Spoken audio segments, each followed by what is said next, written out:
let's continue with the upper extremity and look at some of the major arteries there. And today we're going to focus a lot on arteries, and you may be wondering why we don't go over the names for the veins as well. The reason for that is they share a lot of the same names. So rather than making a video that's twice as long, we're going to focus on arteries.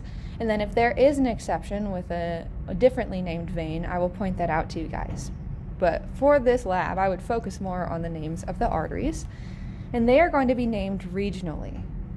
So whichever region of the upper or lower extremity that we are traveling through is kind of how we name those arteries. Even though they are kind of one continuous system with those anastomoses, those circular connections, we can divide them up by those regions. So let's start with that subclavian artery. And so our right subclavian artery, to review, is coming off of that brachiocephalic trunk. It lies just under our clavicle, so that's why we call it subclavian. From here, it's going to travel into the arm, and to do that, we have to travel through this region called the axilla, the armpit. And so when we get to the level of the armpit, right about here, we call this the axillary artery. So it's the exact same vessel, but because we're in a different region now, it becomes the axillary artery.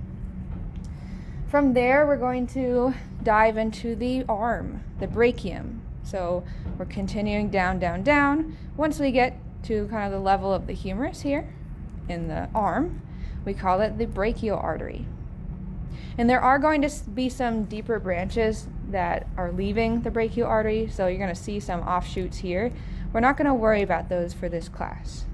Basically, if you take a cadaver lab, you'll do a deeper dissection, and you'll be able to see things like our deep brachial artery or our profunda brachii artery. But for this class, we're just focused on what we can see from this more superficial view. So this is going to be our brachial artery. And then it does something interesting at the level of the elbow. So if we scooch on down here, carefully. So this is that brachial artery, and then it's splitting here. And what's going to happen is we're going to have a radial artery and an ulnar artery. And so sometimes this is called a bifurcation, a splitting, where we've got a splitting of an artery into more branches. So think about anatomical position. You can see we are still in anatomical position with the palms facing forward. So whichever side the thumb is on, that's going to be our radial artery. And then whichever side the ulna is on, that's going to be our ulnar artery. So pretty straightforward if you can keep those regions straight. So I'm going to move my camera again so we can see that thumb.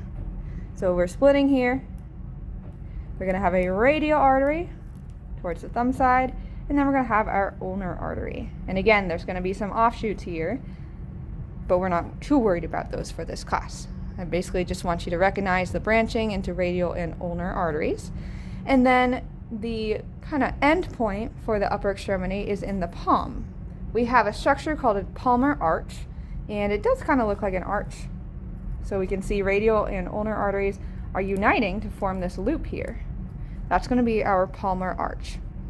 And then we have lots and lots of little blood vessels that are going to supply the fingers, but we are not worried about those for this class.